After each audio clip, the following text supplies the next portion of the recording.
ખડકી વિસ્તારમાં પાર્ક કરાયેલા ટ્રક તણાઈ છે। ભારે વરસાદ થતા અનેક વિસ્તાર પાણીમાં ગરકાવ થયા છે। ધાંચીની ખડકી વિસ્તારમાં 8 ફૂટ જેટલા પાણી ભરાઈ ગયા છે। પાણીના પ્રવાહમાં એક ટ્રક તણાઈ છે। જામનગરથી આ દ્રશ્યો પાણીના પ્રવાહમાં એક ટ્રક તણાઈ છે, જેના દ્રશ્યો સામે આવી રહ્યા છે। 8 ફૂટ સુધીના પાણી ઘાંચીની ખડકી વિસ્તારમાં ભરાઈ ગયા છે અને આ પાણીના પ્રવાહમાં એક ટ્રક તણાઈ હતી, જેના દ્રશ્યો સામે આવ્યા। જામનગરમાં સતત ભારે વરસાદ વરસ્યો હતો। ગ્રામ્ય વિસ્તારમાં પણ અતિ ભારે વરસાદ વરસતા પાણી ભરાઈ ગયા છે, ત્યારે ઘાંચીની ખડકી વિસ્તારમાં 8 ફૂટ જેટલા પાણી ભરાતા પાણીના પ્રવાહમાં એક ટ્રક પણ તણાઈ હતી, જ્યાં એક તરફ લોકોને હાલાકીનો સામનો કરવો પડ્યો, જનજીવન પ્રભાવિત થયું છે। ત્યારે પાણીના પ્રવાહમાં એક ટ્રક તણાઈ હતી। આ વિસ્તારમાં 8 ફૂટ સુધીના પાણી ભરાયા છે। વિગતો સાથે સંવાદદાતા હિરેન જોડાયા છે। હિરેન, પાણીના પ્રવાહમાં એક ટ્રક તણાઈ હતી, શું વિગતો છે?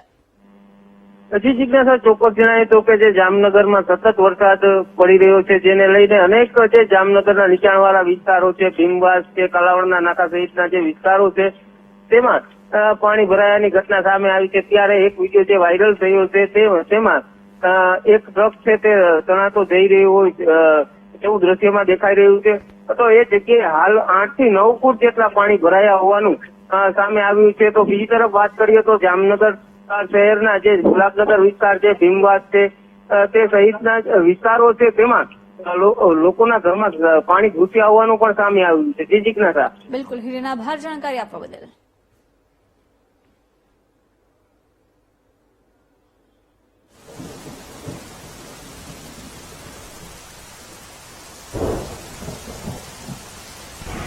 જામનગરમાં જળ પ્રલયની સ્થિતિ છે। ભારે વરસાદને લીધે બસ સ્ટેશનમાં પાણી ભરાઈ ગયા છે। બસ સ્ટેશનમાં ઉભેલી કેટલીય બસ પાણીમાં ગરકાવ થઈ છે।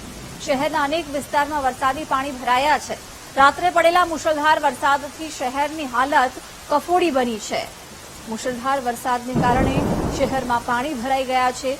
જળ પ્રલયની સ્થિતિ અહીં જોવા મળી રહી છે। બસપોર્ટ વિસ્તારમાં પણ પાણી ભરાઈ જતા લોકોને હાલાકીનો સામનો કરવો પડ્યો। બસ સ્ટેશનમાં ઉભેલી બસો પણ પાણીમાં ગરકાવ થઈ છે। અનેક વિસ્તારોમાં વરસાદી પાણી ભરાઈ ગયા છે।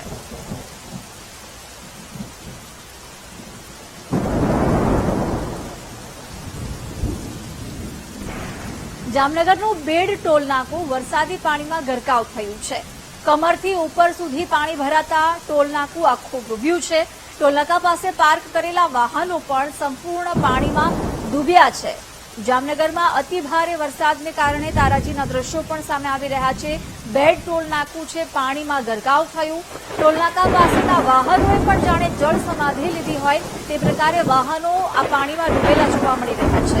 વિગતો મેળવીએ હિરેન પાસેથી। હિરેન, શું વધુ વિગતો છે? બેડ ટોલ નાકું છે, પાણીમાં આખું ડૂબી ગયું છે। જી જિજ્ઞાસા, ચોક્કસ જણાય તો કે જામનગરમાં છેલ્લા 24 કલાકમાં 15 ઇંચથી પણ વધુ વરસાદ નોંધાયો છે, જેને લઈને અનેક નદીઓ ગાંડી તૂર બની છે। ત્યારે બેડ ગામ પાસે આવેલ જે સ્થાનિક નદી છે તેમાં ઘોડાપુર આવ્યું છે અને જે બેડ ટોલ નાકું છે, જે જામનગર દ્વારકા હાઈવે છે, તે પણ બંધ કરવામાં આવ્યો છે। બેડ ટોલ નાકા પાસે કેસરમાં પાણી ભરાતા જ અનેક વાહનો આ પાણીમાં અટવાયા હોવાનું સામે આવ્યું છે। તે તંત્ર દ્વારા જે લોકો છે તેને બહાર નીકળવા માટે સતત અપીલ કરવામાં આવી રહી છે। તો બીજી તરફ જામનગર શહેરમાં પણ જે નીચાણવાળા વિસ્તારો છે તેમાં પાણી ઘરમાં ઘૂસ્યા હોવાનું સામે આવ્યું છે। જી જિજ્ઞાસા। બિલકુલ હિરેન, આભાર જાણકારી આપવા બદલ।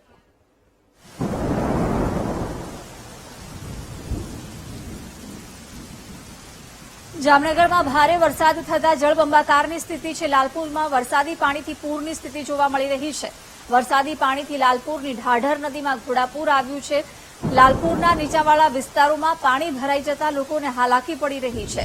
ભારે વરસાદને કારણે લાલપુરની ઢાઢર નદીમાં ઘોડાપુર આવ્યું છે। નીચાણવાળા વિસ્તારોમાં પાણી ભરાઈ જતા રાહદારીઓને, વાહન ચાલકોને મુશ્કેલીનો સામનો કરવો પડી રહ્યો છે। જામનગરમાં 15 ઇંચથી વધુ વરસાદ નોંધાયો છે। શહેર સહિત ગ્રામ્ય પંથકમાં અતિ ભારે વરસાદને કારણે પરિસ્થિતિ વધુ વિકટ બની છે। જનજીવન પ્રભાવિત થયું છે। ભારે વરસાદને કારણે જળબંબાકારની સ્થિતિ છે।